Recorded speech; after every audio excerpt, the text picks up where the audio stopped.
Maski pag unsaon nimo pagtago sa imong sikreto, masakpan gihapon na kadugayan. Why aso makumkom? Hello sa tanan, this is me Ellen, and for today's video, mubalik taog Cebu. Ug samtang nagatan-aw mo sa akong video na alang ko iingon ninyo. Maski pag unsaon nimo pagtago sa imong sikreto, masakpan gihapon na kadugayan. Why aso makumkom?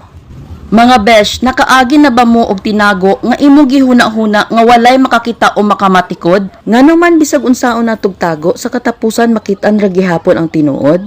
Atong tan-awon kini mga besh. Bisan unsaon natong paningkamot sa pagtago sa atong sekreto, andunay paagi kini na mahayag. Kasagaran, ang tinuod nga butang dili magpabilin nga tago.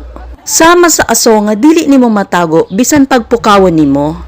Ang sikreto mo gawas ug moasoy sa iyang kaugalingon. Kini nga kamatuoran dili lang applicable sa mga gamay nga butang sa kinabuhi, kundi labaw na sa mga dagkong butang na mahimong makaapekto sa daghan. Pananglitan, tingaling adunay mga lihok o desisyon nga imong gihimo nga wala nimong gipaambit kay nahadlok ka unsay reaksyon sa uban.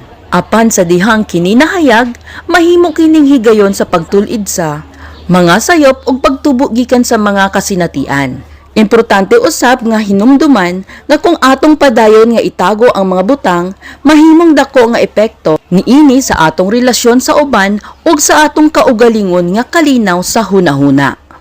Kung wala na ang palasanon sa pagtago, mahimo kitang mas magaan ug mas klaro sa atong mga tumong. Busa mga besh, ayaw kahadlok sa pag-atubang sa mga sikreto. Hinumdumi, ang pag-angkon og pag-atubang sa tinuod makahatag og kagawasan og kalinaw. Padayon lang sa pagpakabuhi nga matinud-anon og bukas, kaysa katapusan ang tinuod nga kahayag makahatag nimo og kalinaw og kusog nga magpadayon. Walay aso nga makumkom mga besh. Ayaw kahadlok sa pagpahayag sa tinuod nimong kaugalingon.